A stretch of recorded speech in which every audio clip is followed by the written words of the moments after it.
Salut à toutes et à tous et bienvenue pour cette nouvelle critique à l'arrache où nous allons parler de Steve Jobs, réalisé par Danny Boyle en 2016. Alors, le synopsis, c'est simple, on suit Steve Jobs, incarné par Michael Fassbender, Magneto. On le suit dans 3 coulisses lors d'une présentation d'un nouveau produit Apple. Enfin, Apple, pas pour le deuxième. Parce que dans le premier, il me semble que c'est la présentation de Macintosh.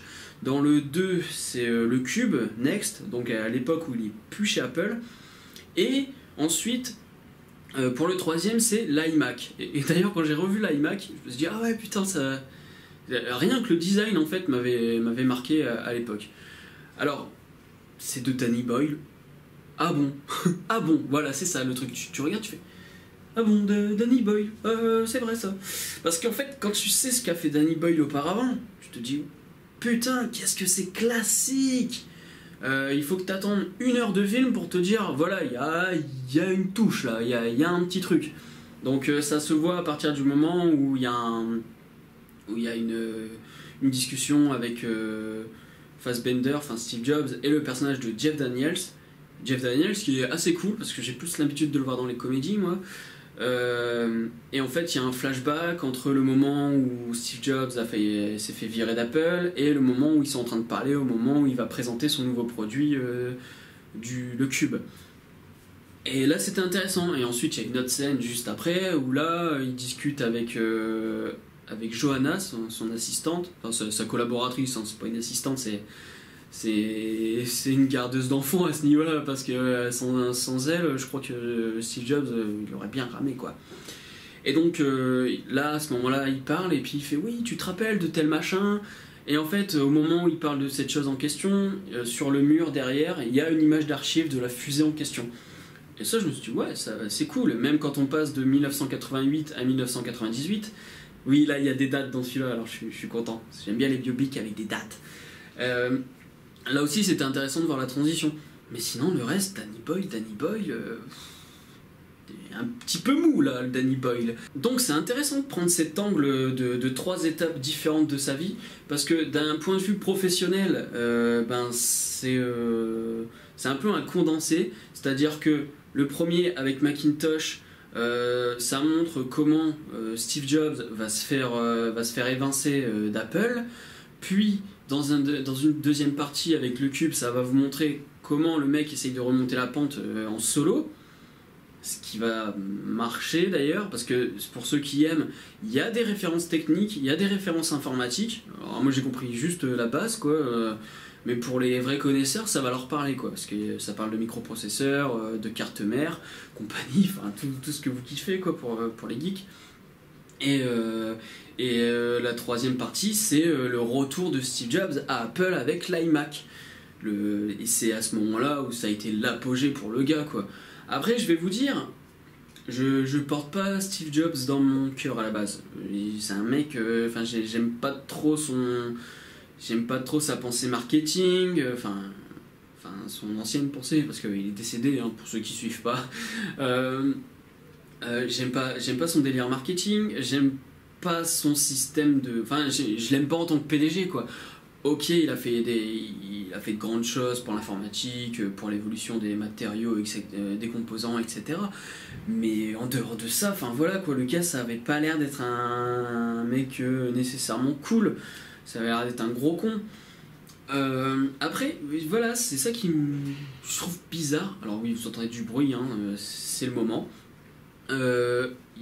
C'est Danny Boyle et je trouve que c'est un petit peu joyeux, c'est bizarre parce que par exemple dans des moments graves, dans des situations graves, vous avez une musique un peu joyeuse parce qu'il y a Johanna qui dit hey, tu te rends pas compte mais là on va perdre des millions et tout, et lui qui est là relax, t'inquiète, ça va aller. Donc certes, la musique accompagne plutôt l'état d'esprit de Steve Jobs, parce que de toute manière c'est Steve Jobs qu'on suit principalement, mais d'un autre côté tu te dis que ça donne une vision du mec un peu cool, quoi, comme si, enfin, j'irais pas jusqu'à dire que c'est redorer le blason comme dans American Sniper, c'est pas du tout ce que je suis en train de dire, mais il y a vraiment un côté où tu te dis ça prend peut-être un peu parti, ou j'aurais peut-être aimé voir autre chose. Mais on montre quand même que le gars a du mal, hein. On montre qu'il est pas très sociable, ne serait-ce que pour reconnaître sa fille, ce genre de choses. D'ailleurs, ce qui est intéressant, c'est que on suit des moments importants de sa carrière professionnelle, mais en même temps, on voit des moments importants de sa vie personnelle par rapport à sa fille. Qui s'accompagne d'ailleurs du côté... il a été adopté, machin. Et d'ailleurs, le côté adopté, c'est mou. Tu le sens pas que ça... Tu sens que c'est pas assez bien foutu. Tu sens qu'il y a un problème d'exploitation de ce côté du personnage pour mieux le comprendre.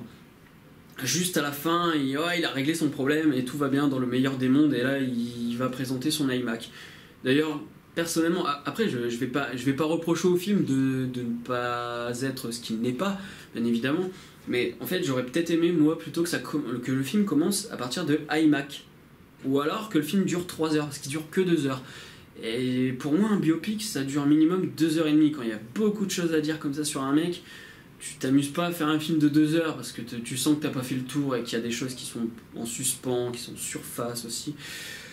Et donc ouais, moi j'aurais voulu que ça commence à ce moment-là, surtout que voilà, le côté adopté, machin, l'évolution du personnage par rapport à sa vie, pas sa vie professionnelle. Avec sa vie professionnelle, on comprend très bien l'évolution.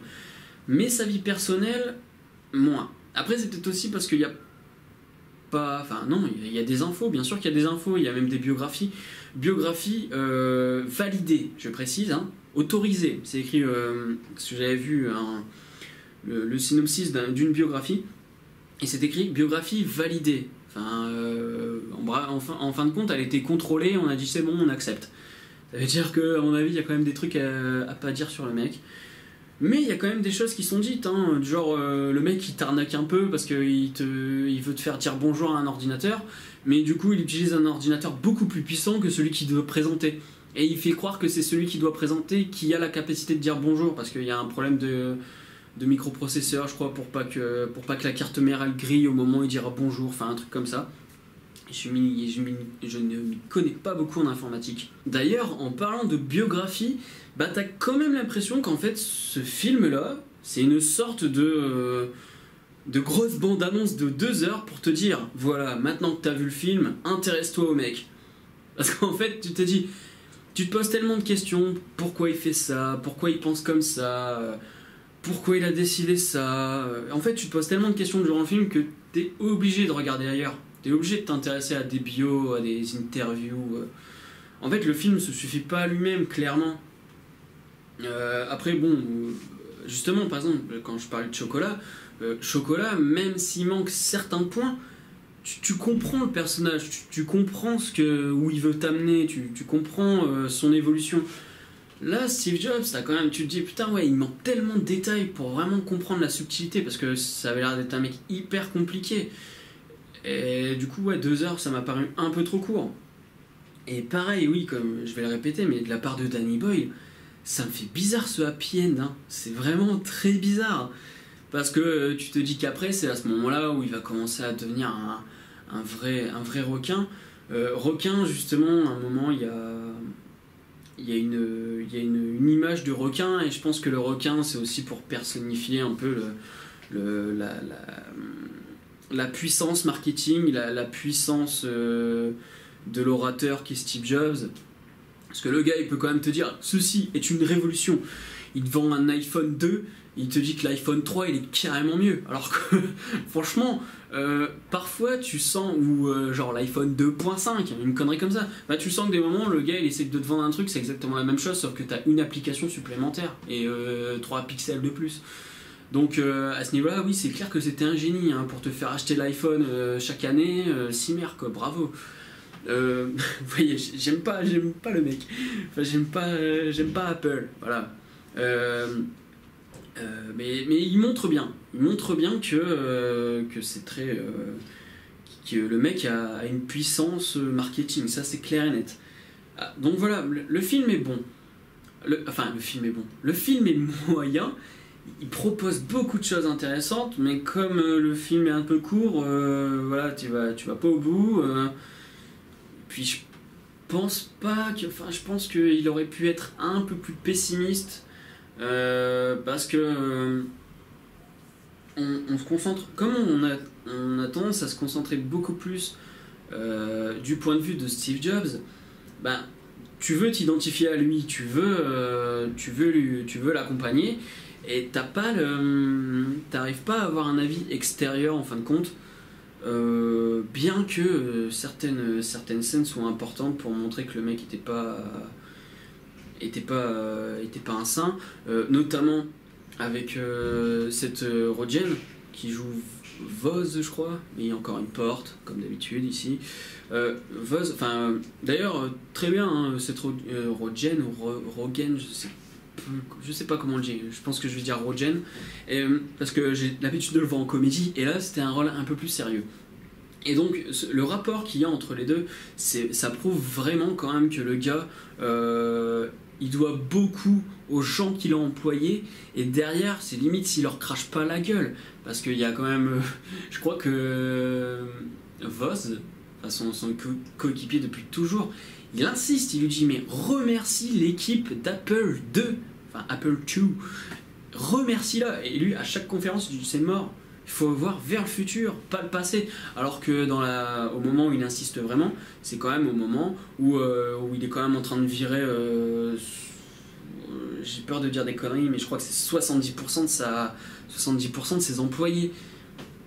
Donc le mec était quand même un gros connard. Enfin, un gros connard en tant que PDG, hein, je sais pas en tant qu'humain. Enfin, voilà, mais ce que j'ai bien aimé, c'est la petite. Putain de porte qui claque. C'est la petite allusion à Alan Turing. Parce que oui, la légende veut que la pomme, avec l'arc-en-ciel, ce soit un hommage à Alan Turing, parce que, comme vous savez, c'est le gars qui a fait qui a résolu le code d'Enigma, vous savez, pendant la Seconde Guerre mondiale. D'ailleurs, il y a un film avec Cumberbatch dessus, sur Alan Turing.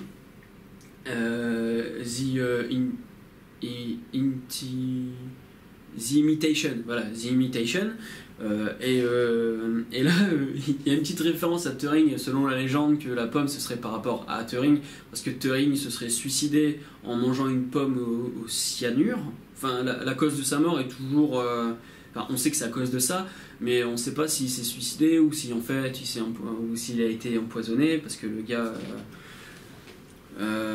il est mort en 55, mais il faut savoir que des homophobes en 55 c'était encore pire que maintenant. Et donc voilà, il y a une petite référence, et il y a Steve Jobs qui dit oui, la légende voudrait qu'on ait fait ça, que la pomme ce soit par rapport à ça, mais pas du tout. D'ailleurs, si on disait que ce serait par rapport à ça, ce serait génial. Donc voilà, le moyen de modifier aussi la réalité pour donner encore plus, pour mettre encore plus en avant ton produit, le produit d'Apple, parce que beaucoup pensent que le délire d'Alan Turing, que la pomme est un hommage à Alan Turing, beaucoup pensent que c'est vrai, mais apparemment ça a été quand même montré qu'en fait c'était juste une coïncidence. Et donc voilà, le film est pas sensationnel. Ça vous invite plus à dire, voilà, maintenant que vous avez vu le film, intéressez-vous au mec. Et Danny Boyle, quoi, franchement, tu m'aurais pas dit que c'était Danny Boyle qui est... Danny Boyle, putain, j'ai du mal parce que j'enregistre toutes mes vidéos en même temps là. Danny Boyle, tu m'aurais dit que c'était pas lui qui avait fait le film. Bah, je t'aurais cru largement. Parce qu'il n'y a pas cette fraîcheur, il n'y a pas de nouveauté, c'est vraiment très classique. Mais après, comme les acteurs sont bons, que les dialogues sont intéressants, les discussions sont très intéressantes, je me suis pas ennuyé une seule fois. Ça c'est un bon point, parce que parfois un biopic, des moments ça parle, mais tu t'en fous parce que c'est pas nécessairement intéressant pour toi. Là c'est bien rythmé, les dialogues sont très intéressants, et ouais, voilà, il y a des trucs qu'il fallait un peu plus soulever, je pense. Parce que par exemple, sa fille, il considère pas que c'est sa fille au début. Puis le Macintosh, elle commence à s'en servir, elle fait un dessin, elle lui dit c'est de l'art abstrait, enfin elle a 5 ans et la meuf, enfin la gamine elle est super intelligente quoi. Et là il dit ah elle est intelligente, oh là là, elle sait servir mon ordinateur, ah bah au final je l'aime, c'est ma fille. Vous voyez, c'est bizarre. Genre il s'intéresse à la gamine parce qu'elle s'intéresse à son milieu professionnel. Et alors qu'à la fin, il lui explique, tu sais, si j'ai appelé Lisa, c'est pas comme je t'avais dit avec liberté, je sais pas quoi, d'algorithme, enfin je sais plus, Lisa c'était un anagramme en fait, un anagramme, ou un sigle, je sais plus comment on appelle ça, je vais me faire engueuler ça, c'est un sigle qui voulait dire algorithme, je sais plus quoi, et il lui dit non mais tu sais, si je l'avais appelé Lisa, c'était pour toi. Ah ouais, mais pourquoi, enfin... Il y a plein de choses. Après, tu comprends aussi qu'il veut pas s'attacher parce que lui, il s'est fait rejeter par des gens qui l'avaient adopté, machin. Mais le lien est pas évident à faire parce que tout est... C'est pas creusé en profondeur. Et en fait, sur l'adoption, sur le fait qu'il aime sa fille et tout, on déballe tout à la fin, comme ça. Allez, c'est genre... bon, t'as rien compris au début t'as rien compris pendant le film, pourquoi il se comportait comme ça? Tiens, vas-y, on te donne tout, tu te démerdes. Putain, les gars, mais un peu plus de finesse, voyons. Et ouais, je trouvais que c'était un peu cliché, enfin cliché surtout sur cette scène de fin, je vous le répète, parce qu'en fait, je sais pas, c'est genre le rideau, il ouvre le rideau, il fait coucou à sa fille, puis il y a une musique trop cool et tout, genre épique, et genre ouais, je vais présenter mon iMac avec des super lumières bleutées, et puis je vais vers la lumière. Après on peut le voir comme le gars qui crève et qui va vers la lumière, j'en sais rien, mais non, ça c'est de la surinterprétation bien évidemment.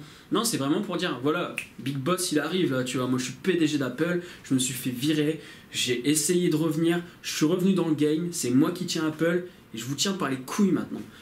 Et c'est ça fait genre, ouais beau gosse, t'as réussi, ouais c'est trop cool, vas-y on fait un ralenti et tout, fin du film. Voilà. Wow, Danny Boyle, il s'est assagi. Je m'attendais à un truc plus foufou quoi. Après je dis pas, hein, c'est quand même, ça reste un film maîtrisé, mais de la part de Danny Boyle, tu te dis, c'est moyen. Le film est à voir, hein. Enfin, le film est à voir. Façon de parler. En fait, le film, c'est une sorte d'initiation pour vous mettre dans le bain. Si vous voulez, par exemple, lire la biographie de Steve Jobs et que vous vous dites, ouais, non, j'ai un peu la flemme et tout, ouais, non, ça m'intéresse, mais j'ai pas le temps, machin. Si tu regardes le film, tu vas dire, allez, ça y est, je lis le bouquin. Moi, c'est ce qui m'était arrivé, par exemple, avec The Doors. J'avais vu le film d'Oliver Stone. Après avoir vu le film d'Oliver Stone, j'ai lu la biographie directe. C'est l'un des seuls bouquins que j'ai lu de ma vie d'ailleurs, parce que moi je suis pas très bouquin, moi je suis plus comics. J'ai tout ça à lire d'ailleurs. Bref, un film vraiment, je le vous recommande pas vraiment. Je vous dis pas non plus que c'est mauvais. Voilà, c'est pas un film. C'est un film. Ouais, super critique, Morgane, c'est un film. Je vous dis, il y a des points positifs, il y a des... En fait, il n'y a pas vraiment... Enfin, les points négatifs sont pas vraiment... desservent pas le film. Mais c'est plutôt le manque d'accentuation, le manque de travail sur les points positifs qui fait que le film est un peu moins bon. Mais ça se laisse regarder. Et je vous dis, les acteurs sont géniaux.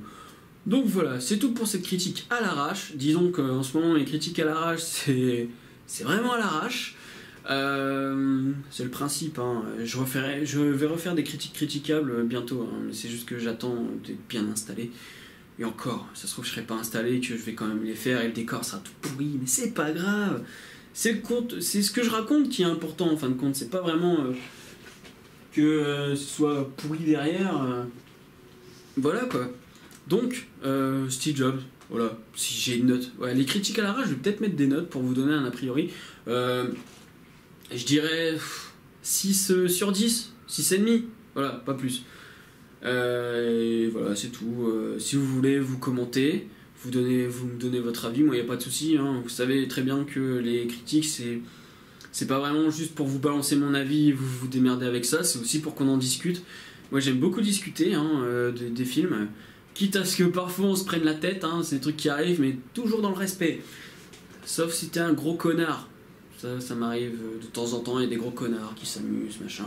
Bref, voilà, on va pas s'étaler, on va juste parler du film, voilà. Steve Jobs, 6 sur 10, 6,5 sur 10. Tu commentes, tu aimes, tu partages, tu fais ce que tu veux et on peut en discuter, y a pas de souci. Salut!